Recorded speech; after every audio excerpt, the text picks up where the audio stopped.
William Raja dan juga Pak Rizaldi, Kashin Penkum Kejati, Sumatera Utara. Selamat siang Bapak-Bapak, semoga sehat-sehat selalu. Selamat siang.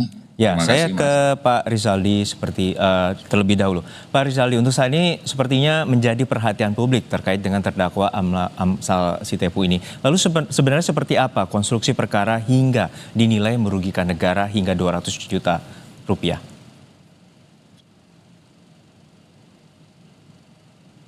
Pak Rizaldi.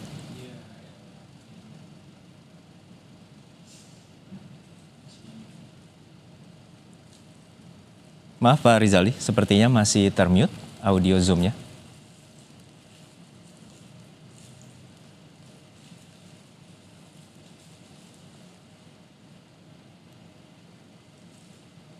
Ya, silakan Pak Rizaldi.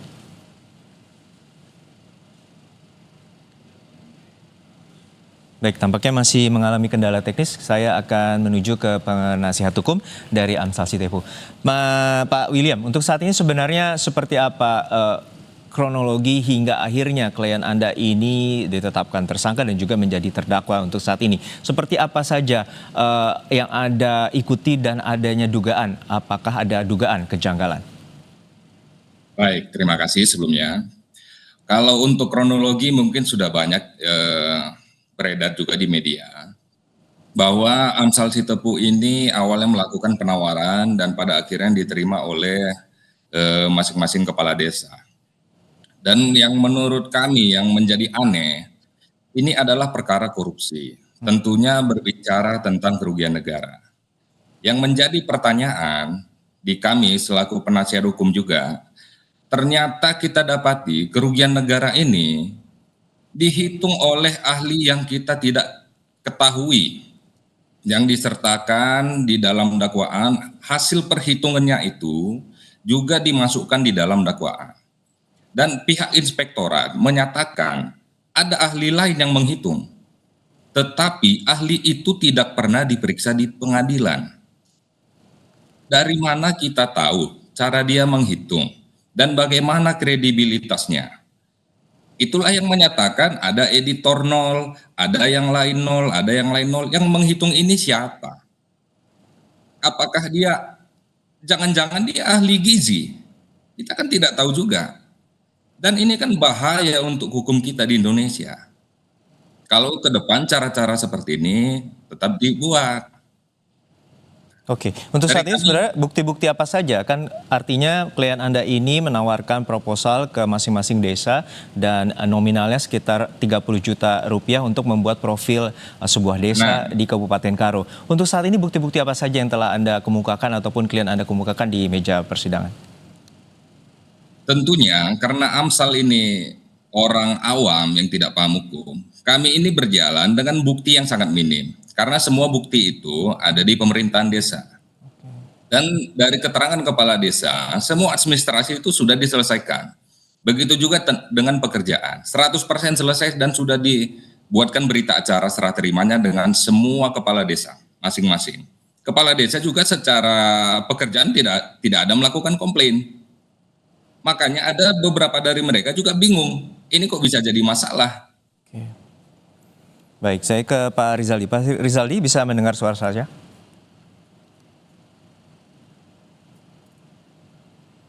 Boleh di-unmute Pak Rizaldi?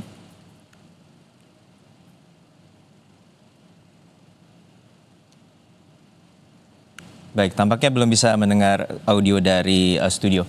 Saya kembali ke Pak William. Pak William, untuk saat ini sebenarnya apa saja yang telah ditempuh dan juga terkait dengan adanya yang Anda nilai bahwa ada kejanggalan dan juga fakta-fakta yang berbeda yang Anda temukan. Untuk saat ini seperti apa langkah yang telah dilakukan oleh Anda bagi klien Anda? Baik, untuk saat ini kita tinggal menunggu putusan dari Pengadilan Negeri Medan ya, tanggal 1 sidang putusan. Oke.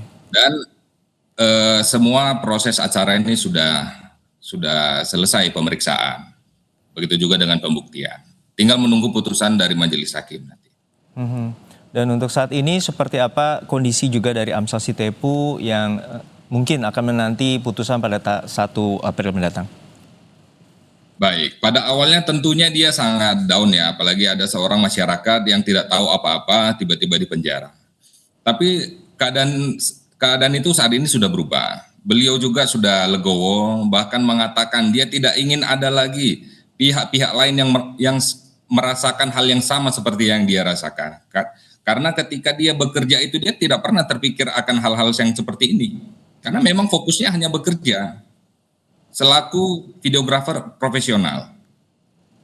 Oke, Begitu. untuk saksi dari pihak pejabat desa sendiri juga sudah Anda panggil di muka persidangan, dan saat itu apa tanggapan dari pihak jaksa?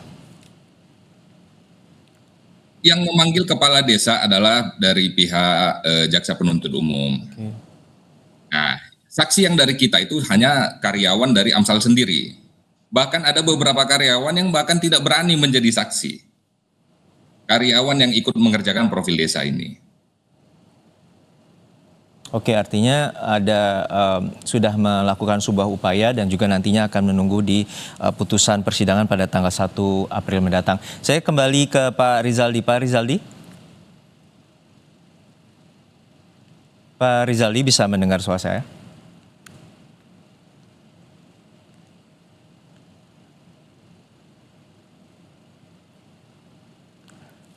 Oke, tampaknya masih mengalami kendala teknis. Pak William, untuk saat kemarin pada saat muka persidangan ada sejumlah karyawan tidak berani untuk menjadikan atau menjadi saksi dalam persidangan. Lalu apa saja fakta-fakta yang kemudian terungkap di meja hijau dan kemudian itu menguntungkan bagi pihak klien Anda? Yang paling menguntungkan yaitu ternyata pekerjaan itu semuanya itu selesai Oke. dan bahkan melebihi perjanjian yang mereka sepakati. Ternyata di setiap video itu kepala desa masing-masing ada meminta revisi kepada Amsal yang sebenarnya sudah keluar dari kesepakatan, yang artinya ini kan Amsalnya sudah pasti lebih capek nih, tapi tetap dia kerjakan. Oke. Tidak ada kendala terkait proses pengerjaan video tersebut. Kepala desa juga mengakui. Bahkan ada yang mengatakan beberapa kepala desa puas dengan hasilnya. Oke. Dan untuk Nah, saat jadi ya silakan. maka dari itu kita juga heran ini sebenarnya letak permasalahannya di mana. Makanya tadi saya lebih ke perhitungan kerugian negara ini. Ya. Ini terkesan sangat dipaksakan. Bahkan orang yang menghitung tidak pernah muncul. Kita juga tidak tahu ini siapa yang menghitung, ahli yang dimaksud oleh inspektorat ini. Tapi ada informasi yang kita dapatkan, ini yang menghitung adalah dari dinas lain. Dinas Kominfo yang sekarang Komdigi. Apakah dia punya kredibilitas untuk menghitung tentang dunia videografi? Ini kan jadi pertanyaan besar. Tapi hasil perhitungannya dipakai juga di dalam dakwaan. Ini kan aneh. Oke. Untuk saat ini sebenarnya perhitungan dari klien Anda sebenarnya untuk pengerjaan setiap desa itu ada sekitar 30 juta. Seberapa banyak desa yang dikerjakan oleh klien Anda untuk terkait dengan pembuatan video profil dari masing-masing desa? Sebanyak 23 desa secara total. Dan yang dimasuk di dalam dakwaan itu ada 20 desa. Ya, ini kan dari dakwaan jaksa atau tuntutan jaksa bahwa ini menyalahi aturan rancangan anggaran belanja. Dan seperti apa sebenarnya auditor sehingga ia menilai bahwa harusnya RP0 atau tidak ada anggaran yang dikeluarkan oleh pihak desa. Sehingga seperti apa sebenarnya Anda menilai? Begini Mas, kita kembali lagi ke sana. Penggelembungan ini dikatakan karena ada menurut inspektorat harga yang lain lebih wajar, yang tentunya lebih kecil. Tapi yang menyatakan seharusnya harga ini bisa demikian, yang dimaksud lebih kecil itu, kita tidak tahu orangnya yang menyatakan ini siapa. Apa tolak ukurnya? Dia menyatakan harga itu harusnya segini nih. Kita kan jadi bingung. Bahkan kalau di dunia luar kita lihat, bahkan ada yang lebih mahal lagi. Bahkan ada satu video yaitu biayanya sudah sampai miliaran untuk video 5 menit. Nah, makanya ini memang sangat debatable. Cuman ya kita nggak tahu juga cara perhitungannya dan siapa yang menghitung ini Ya. dan bagaimana cara dia menghitung. Baik, kami akan kembali lagi ke Kasipenkum Kejati Sumatera Utara, Bapak Rizaldi. Bapak Rizaldi, untuk saat ini sebenarnya bagaimana konstruksi perkara hingga terdakwa dinilai merugikan negara hingga 200 juta rupiah dan apa saja buktinya? Halo, sudah bisa dengar? Ya, silakan Pak Rizaldi. Selamat siang, bahwa ada pun yang oleh penyidik untuk Amsal Tepu yaitu memiliki kaitan dengan Desa Ginting, Desa Terangin, Amri, sehingga acuan dalam pesanan profil dan website dengan menggunakan RAB yang sama dengan Desa Ginting yang telah terlebih dahulu divonis oleh hakim 1 tahun 8 bulan, kemudian Tony Aji Anggoro juga 1 tahun juga dihukum, dan Amri KS Pelawi 1 tahun 8 bulan. Itu dari vonis dari Hakim Pengadilan Negeri Medan dengan tipikor itu, Pak. Oke, untuk saat ini sebenarnya ada kecenderungan seperti apa jaksa menilai bahwa adanya dugaan pemufakatan jahat dan kemudian merugikan negara hingga 200 juta rupiah, dan unsur markup-nya pada sisi seperti apa jaksa menilai?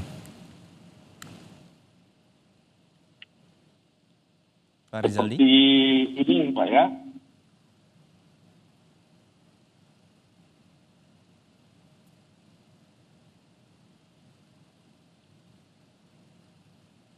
Seperti pengadaan 3 derket yang jumlah satu desa itu total kerugiannya 10.659.000 rupiah, ya kan, di desa 3 Binanga 900 ada kerugian 9.660, 3 Panah 106 juta rupiah, 6 Kecamatan Namanteren 76.849 rupiah, dan konsep idenya yaitu 2 juta, sehingga total kerugian keuangan negara 202.161 juta, begitu Bapak.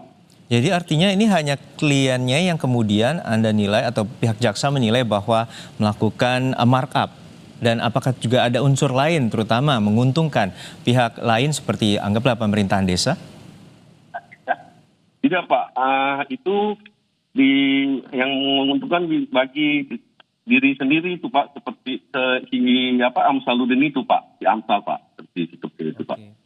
Oke, untuk buktinya sendiri seperti apa fee yang kemudian dinilai menguntungkan diri pribadi sendiri terhadap seorang videografer bernama terdakwa Amsal Sitepu, Pak Rizaldi?